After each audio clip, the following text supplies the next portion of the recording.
Okay, it looks like we are on. So we're ready to go and say good evening to everybody and those that are joining us online. I just imagine some of those folks online are probably sitting outside in this beautiful weather watching, wouldn't you think? Maybe we should move outside.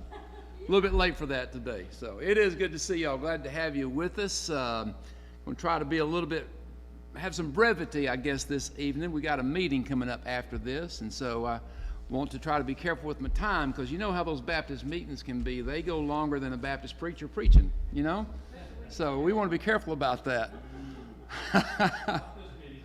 All right, so let's open our Bibles, if you would, to 1 Samuel chapter number 20. And as we get into that, if you got your outline, you're going to notice on there that I make reference to the conclusion of Samuel 19. Specifically, I wanted to kind of call our attention back to the conclusion of the 19th chapter, because if you remember, chapter 19 deals with the fact of Saul going after David. You know, and he's set on killing David. And so he sent 3 security detachments to down near Ramah to a place called Naioth to find David, apprehend him, bring him back to Saul, because he was planning on killing him. Well, all 3 of those groups get down there to where Samuel and other prophets are. The Spirit of God comes upon those security details, and they join in on the prophesying. And so, you know, it's like God has just completely disarmed them from being able to do anything of harm to David. So after 3 detachments come back and tell Saul what happened, he goes himself with the intent, well, you know, if you can't get somebody to do it right, do it yourself. So he goes down there, and the same thing happens to him. The Spirit of God comes upon Saul. He gets involved in the prophesying and so forth and everything. And again, he was disarmed as far as doing any harm to David at that particular point. So I remind us of that background because it's important to keep in mind as we move on into chapter number 20. So if you look in your outline, we got 2 major things we're going to focus on in chapter 20 this evening. And the first one has to do with David's response to Saul's intentions in verses 1 through 13. So keep in mind what I just talked about, rehearsing the conclusion of chapter 19. And so with that in mind, remember, Saul's prophesying. In fact, it even got people's attention. They say, wow, is Saul among the prophets now? Well, verse 1 of chapter 20 says, then David fled from Naioth in Ramah. So now let's wait a minute here, just a moment. Why is David running? I mean, why should he worry about Saul? I mean, after all, Saul even disrobed down to his undergarments and was prostrate before God and prophesying and everything. And so, you know, David would have known what had transpired there with Saul, right? Came with the intention of killing David, but he ends up prophesying with the prophets and everything. So the question is, why does David run? Shouldn't David feel better or secure about what's going on with Saul? All right, didn't trust him. Why didn't he trust him? Yeah, he's changed before, right? We've seen that. And so this is not the first attempt at Saul killing David. So David decides to run. He was wise enough to know that Saul would revert back to his former ways as he has before, and that he would be coming after that. And he also knows that, remember that evil spirit from the Lord that comes upon Saul? He's aware that that has not changed. That has not been taken back or withdrawn. So he's still under that influence. So the Spirit of God had intervened there, as we saw last week, between the security details and with Saul himself. And so David comes and says, he flees from Naioth and Ramah, and then verse 1 goes on and says, and he went and he said to Jonathan, what have I done? What is my iniquity? And what is my sin before your father that he seeks my life? So now I got a question for you, okay? Saul's trying to kill David. He is set on killing David, right? So what has David done? He asks Jonathan that question. What have I done? Why does your father want to kill me? So let me ask you, what has David done? Yeah, really, if you think about it, he's done nothing wrong. He's done plenty of good, right? And so Saul is what? He's jealous, okay? He is jealous. He is threatened by David. But David has done nothing overtly or even subvertly that would be good reason for Saul to be jealous, right? Other than the fact that he has proven to be a good warrior, which really that is a benefit to Saul. But see, Saul doesn't see that. You see, when sins and attitude like jealousy and that kind of stuff takes root, it blinds us to truth and reality, doesn't it? Because there was no good reason for him to want to kill David. As we've talked about before, had Saul been in his right mind and wise, had Saul still been in a position where the Spirit of God was still with him, he would realize, man, I'm lucky to have this guy with me. But he doesn't see that. He sees something good as something bad towards him. And so he set out to kill David. So, and by the way, listen, here's a good thing for us to remember. There are times, and I'm sure most of us have probably experienced this at some point in time, there are times when people are going to be against us for no good reason. And I'm sure most of us here have lived long enough to have experienced that. There are some people who can just get such a twisted view of life or an attitude towards us. We've done nothing whatsoever to hurt them or harm them, but they've got it out for you. That's just where Saul was, okay? Verse 2. So Jonathan said to him, to David, by no means you shall not die. In other words, he said, you're not going to die, David. Indeed, my father will not do anything, either great or small, without first telling me. And why should my father hide this thing from me? Now, let me ask you a question. With everything that's transpired with Saul and David, do you think that maybe Jonathan was suffering from not being able to see or accept the reality of what was going on?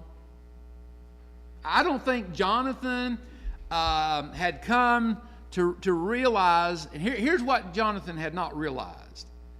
He had not realized that his father was not being transparent and honest with him. Because look what he says. He said, listen, my father's going to tell me everything. I'm his second man in command here. I'm the crown prince.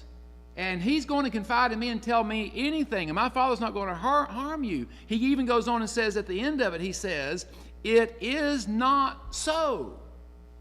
Now, in our language today, his term, it is not so, or maybe your translation may give it a little differently. What's another way of saying it is not so?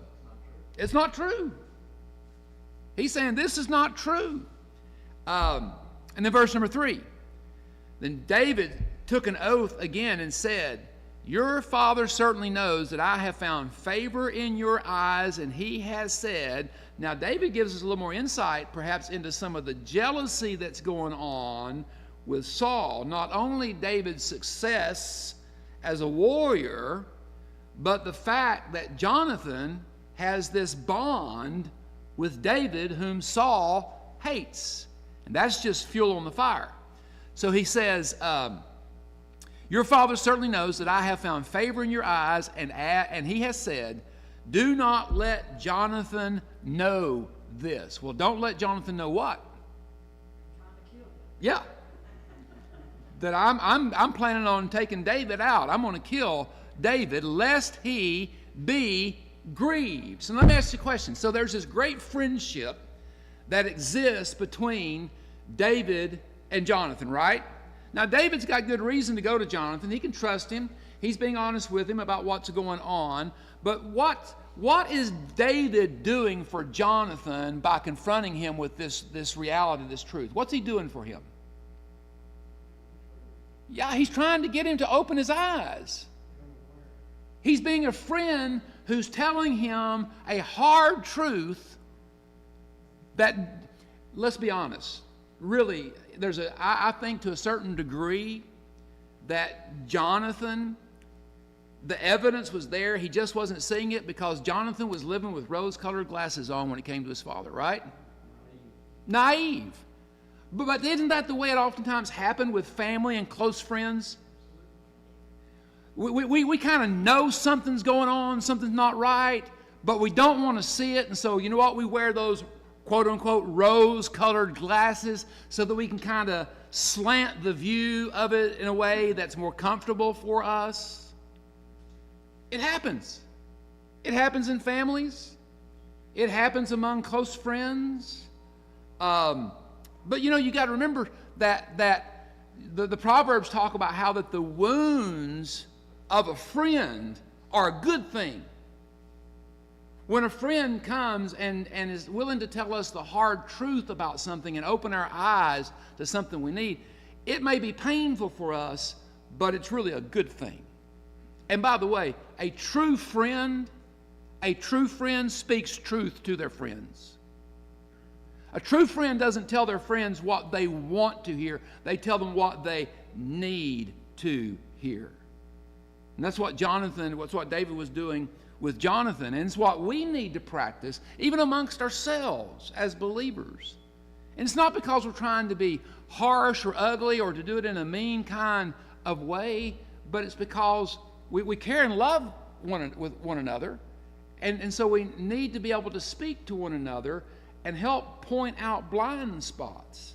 I don't know about you, but you know, look, I've been doing what I do for a long time. I'm 63 years old. I've had a lot of years of experience, but I still got blind spots. Guess what? You do too. We all do. Now, the idea is that hopefully as we mature and grow, and if we got people who will speak into our life truth, they help us to see those blind spots. And if you develop a spirit of being open and you're wanting to improve yourself, sometimes if you'll listen really close to the Spirit, or maybe even pay attention to yourself, you'll see your own blind spots and can correct yourself. And so there's tremendous wisdom in what's going on with David and in him speaking to Jonathan. And then verse number 4 says, So Jonathan said to David, Whatever you yourself desire, I will do it. And David said to Jonathan, Indeed, tomorrow is the new moon, and I should not fail to sit with the king to eat. Now, the new moon talks about the fact that it's talking about the beginning of a new month. The new moon was the beginning of the new month among the Jews, okay? And so it was their custom that with every new moon, it was kind of like a special Sabbath, so to speak. In other words, no work was done. There was no trade going on. There were some special trumpets and things that were blown. Sacrifices were offered and so forth. The idea was that at the beginning of every month, it was a time for every Jew to reconsecrate themselves to the Lord. That I'm consecrating myself. They kind of living their lives. Nell Mahoney, y'all remember her, used to write an article in the paper. Great, I loved her articles. They were just fantastic articles. The best one she ever wrote, and I've got it clipped somewhere for years. I had it on my desk, and I would look at it and read it every day. Was she had this article and talked about live your life in day-tight compartments, one day at a time, right? Well, it's kind of like what the Jews were doing. At the beginning of every month, it was a time to reconsecrate their life and to think about this next month, I want to live faithfully for the Lord. And one of the things that was involved with the new moon was that there were family gatherings and there were social feasts and so forth that took place, that they would celebrate the new moon, the beginning of a new month. Well, that's what David's referring to here. When he said, it's the new moon, and I have a standing appointment at the king's table.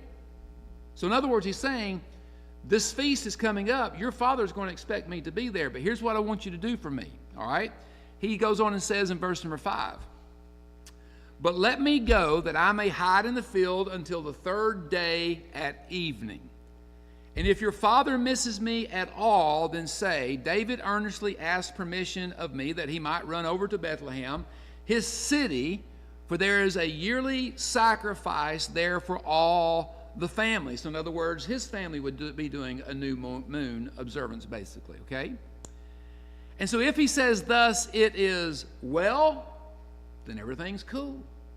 He's not mad at me. He's not going to try to kill me anymore. And your servant shall be safe. But if he is very angry, be sure that evil is determined by him.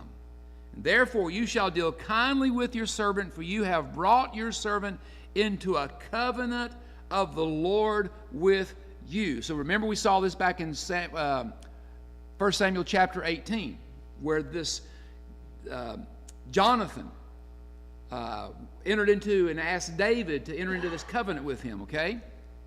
We're going to see that fleshed out more in this particular chapter.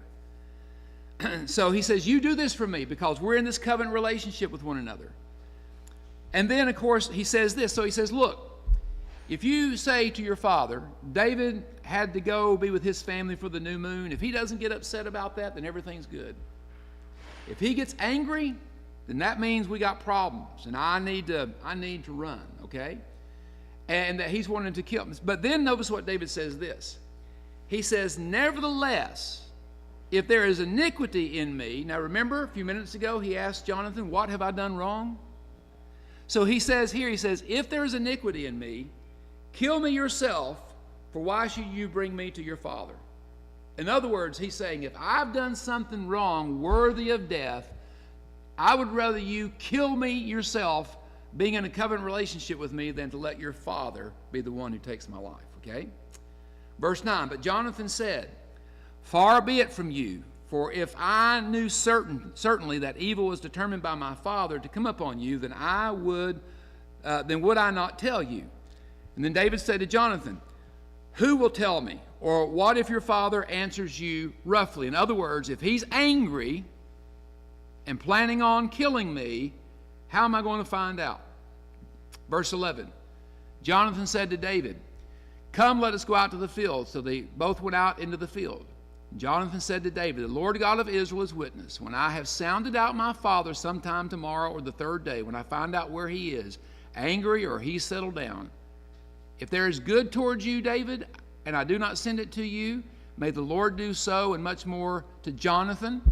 But if it pleases my father to do you evil, then I will report it to you and send you away that you may go in safety. In other words, Jonathan's saying this, you have my word that if my father is not angry with you, I'll make certain you know. It'll be, if he is angry and intends you harm, you're going to know it from me. And if I fail to do that, then God do more to me than my father would do to you, is essentially what he's saying. He's giving him his word, okay?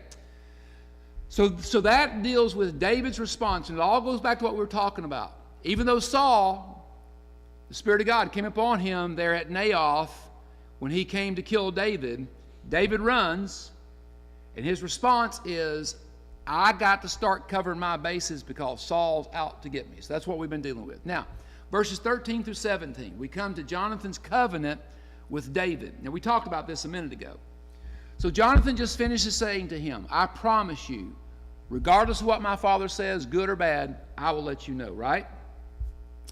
So then he begins in verse number 13, and he says, and the Lord be with you as he has been or was with my father. So in other words, here basically is what Jonathan's doing. Jonathan's speaking a blessing, in essence, over David. That God be with you as he once was with my father. Jonathan's well aware when the Spirit of God was on Saul and Saul was being used of God, and then of course the Spirit of God departs. So he's saying, I pray that God's Spirit be on you. And it speaks of the love and confidence that Jonathan has with David. Now think about this, all right? You got to remember something. Jonathan is the crown prince, right? Humanly speaking, he is the rightful heir to Saul's throne, right? The throne of Israel. But here he is in this covenant, the crown prince, who is socially, politically speaking, the greater, with David, who basically, when you get right down to it, he's a shepherd. He's the king's servant. And so it's just this amazing relationship that develops, and that it affirms that Jonathan sees in David that God's hand is on David. And Jonathan knows, even though no word has ever been spoken, Jonathan knows that David is going to be the one who is going to inherit the throne that otherwise would have been his own. And yet you see that there's no animosity. There is full embracing and accepting of the fact that, hey, this is the way it's going to be. It's obvious it's God's will. And he is all on board. I oftentimes quote from F.B. Meyer. I like what he says about this. He says this: Jonathan had a clear prevision of David's coming greatness, but it gave him no pang of jealousy. Man, what a contrast between him and his dad. He loved his friend better than himself, so much indeed that it was richer ecstasy for Jonathan to see David crowned and exalted than to ascend to the throne himself. Love cast out jealousy. This friendship was ideal, and we can only ask that we may realize something of its sweetness. And think about that. Here's what F.B. Meyer is saying. We would be fortunate and blessed in our life to have a friend and to have a friendship like what existed between David and Jonathan. Now you think about that. And the reality is, so many people go through life without ever really having any kind of close friendships. Now, one of the reasons why I think that happens is because people are afraid of being hurt. I don't want to get into a friendship relationship. I'll get disappointed. Yeah, it happens. And it can happen in a lot of ways. In fact, I actually got even thinking about today, some close friendships of mine. My best friend when I was in Bible college, Bill Touchton. I got to think about Bill today. He was about 10 years older than me. And I remember the first time I met Bill. I was pastoring my first church, Flat Creek Baptist Church down in Colquitt, Georgia. Same church I was at that I was talking about, the guy that showed up out of nowhere on that cold winter morning. And there was a man in our church who was well known in the community. He had died. And Bill had been called to be the music leader at Jakin Baptist Church, and he was a student at BBI, where I went to school. His pastor was Frank Pollard. He had been Bill's former pastor down in Jacksonville, and Brother Pollard was from that area. And so he was pastoring Jakin Baptist Church, kind of his retirement gig, So Brother Pollard knew the guy in my church that died, and so he came to the funeral, and he brought Bill with him. And so I'm standing out on the front porch of the church. I'm greeting people as they're coming in, and Brother Pollard comes up, introduces himself, and he's got this guy behind him I'd never seen before. And he walks up and he says, and this is Bill Touchton, and he's our minister of music, a student at BBI. And Bill starts to talk and to say, how you doing? Good to meet you. But here's the thing. Bill had a bad stutter. And when he started to say, good to meet you, it was like, good to meet you. Now, I'd never really been around somebody who stuttered. And I was kind of like amazed by this. I'd heard about it, never seen it before, all right? And I have to be honest with you, honest truth. Here was my thought. I thought, Lord, you're calling this guy to preach? He can't even talk. Well, long and the short of it, we became good friends. And I'm going to tell you something. Bill had such an influence in my life because he's about 10 years older than I was, but we became best friends. And I had him come preach and teach for me on a couple of occasions. And I'm going to tell you something, man. When he got into the pulpit, he was fantastic. He was a tremendous preacher. And you say, well, did he still stutter in the pulpit? Yeah, he would. He'd get stuck. He'd try to get those words out, and he couldn't get them out, and finally they'd come out, and then he would just take off laughing, and everybody else just laughed with him. And then he was tragically killed in a car accident back years ago. Remember when the Explorers were flipping because of the Firestone tires blowing out? He was killed in a car wreck. Heartbreaking. I got to think about another best friend who was on staff with me, but who broke my heart in a completely different kind of way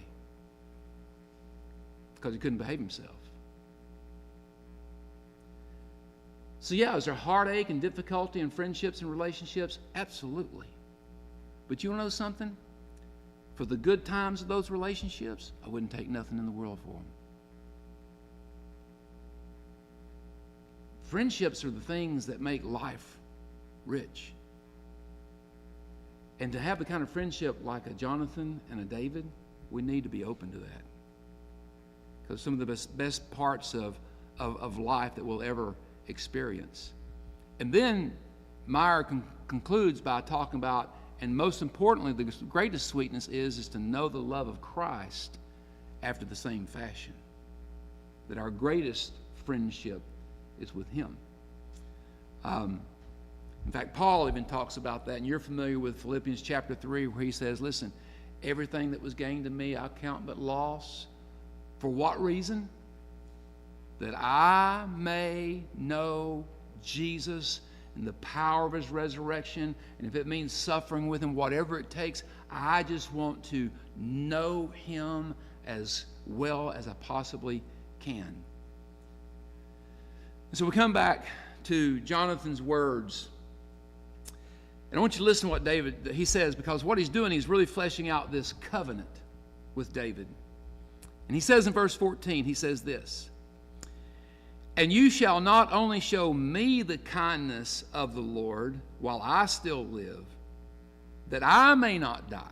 So in other words, what Jonathan's doing, he knows David's going to be on the throne one day, and he's thinking to himself, when David gets to the throne through this covenant, I'm asking him that he'll guard and protect my life. Now, why would he ask that? What was the practice of kings in that day and age? If a new king took the throne or a new dynasty got the throne, what did they do? Killed off all the heirs of whoever the previous king were, right? And so that's what David's asking him to protect him. But look at verse 15. But you shall not only cut off your kindness to my house forever, no, not when the Lord has cut off every one of the enemies of David's face from the face of the earth. In other words, he's pleading not only but for his heirs after him. Verse 16, so Jonathan made a covenant with the house of David. So that meant that Jonathan's family would honor David's house, and that David would honor his house as a result of the covenant. And saying, if that gets violated, let the Lord require it at the hand of David's enemies. And then verse 17 says, now Jonathan again caused David to vow because he loved him, for he loved him as he loved his own soul. So I'll mention a couple of things real quick about this covenant, some pictures of basic things about covenant. First of all, some scriptural principles are this. Number one, it was established in love.